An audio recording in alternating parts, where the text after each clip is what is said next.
નડિયાદથી સમાચાર આવી રહ્યા છે। પાલિકાના પૂર્વ કાઉન્સિલર ઉપર ગંભીર આક્ષેપો થયા છે। વિજય પટેલની ઉપર ગંભીર આક્ષેપો થયા છે। પૂર્વ કાઉન્સિલરે સરદાર પટેલના વારસદારોની જમીન બિનઅધિકૃત રીતે ખરીદી હોવાનો આક્ષેપ છે। 1993માં સરદાર પટેલના મામાના દીકરાની જમીન નડિયાદ નગરપાલિકાના પૂર્વ કાઉન્સિલરે ખરીદી હતી। એને કરાવેલી જમીન પૈકી 4 પ્લોટ જુદા જુદા વ્યક્તિને વેચવામાં આવ્યા હતા। 2024માં નામ કમી કર્યા વગર તમામ 52 પ્લોટને ખોટી રીતે એકત્રીકરણ કરાયાનો આક્ષેપ છે।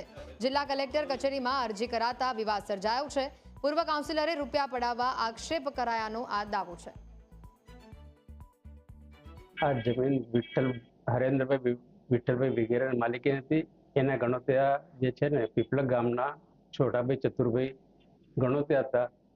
ગણોતિયા નામની જે એન્ટ્રી હતી એ રેકર્ડમાંથી કાઢી નાખવામાં આવેલી અને એ રેકર્ડમાંથી ટોટલી 2 એન્ટ્રી ઉડાડી દેવામાં આવેલી છે। કર્મચારીઓને બધા ભેગા મળીને કર્યું હોય। ગોપાલભાઈ પૈસા પડાવવા માટે બધી જગ્યાએ અરજીઓ કરે છે આવી, અને મારા વગર બીજા બહુ જડી અરજીઓ આવી કરેલી છે એમણે। અને આ બાબતે મારે શું કહ્યું કે મારે તો જમીન માલિક જે હતા સરદાર પટેલ મોસાવાળા, એ લોકો હરેન્દ્રભાઈ અને વંડીલાબેને મને જાતે દસ્તાવેજ કરી આપ્યો છે। તો આપણે દસ્તાવેજ જોવો તો અસલ દસ્તાવેજ આપણે રજૂ કરવું, એમને પૈસા પડાવવા માટે આવી રીતે 1-2 જણ જગ્યાએ આવી રીતે પૈસા પડાય ફાઈ ગયા એટલે બધી જગ્યાએ અરજીઓ કરે છે।